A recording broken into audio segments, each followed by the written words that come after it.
Let's graph this function. It might not look like a rational function, but really it is. Let's find a common denominator, which is going to be 2x.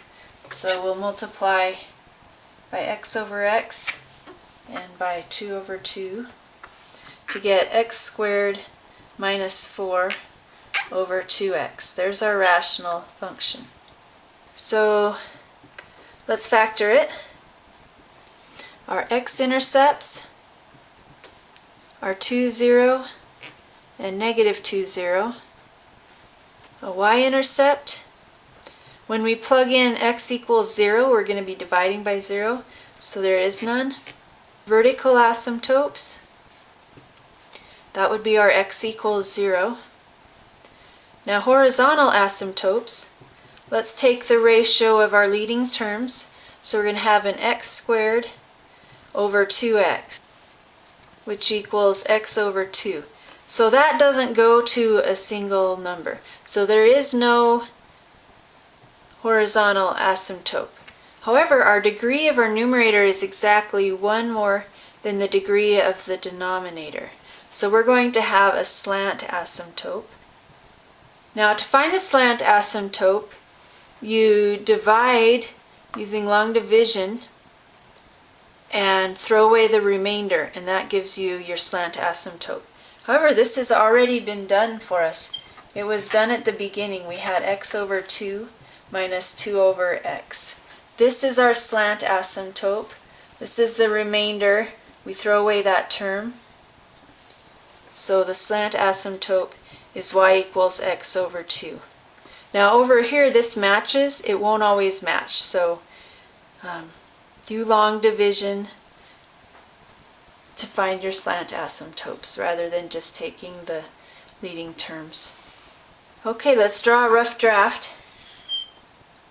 Now for graphing y equals x over 2, if you think about mx plus b, our y-intercept is 0 and our slope is 1/2. So we go up 1 over 2.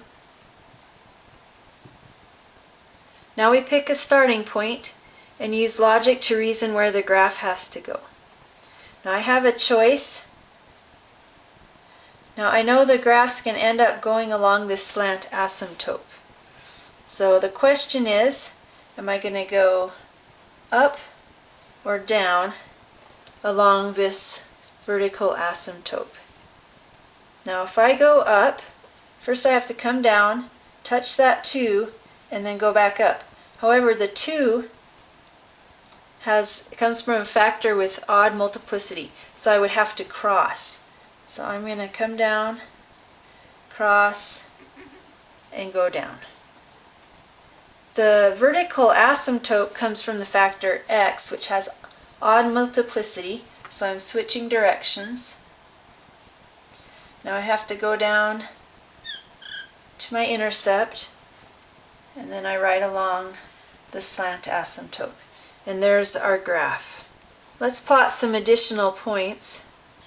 Our graph is actually odd, so it has some symmetry there. So let's just do a +1 and a +3. We have 1, -3/2, and 3, 5/6. So on the other side we'll have -1, 3/2, and -3, -5/6. There it is.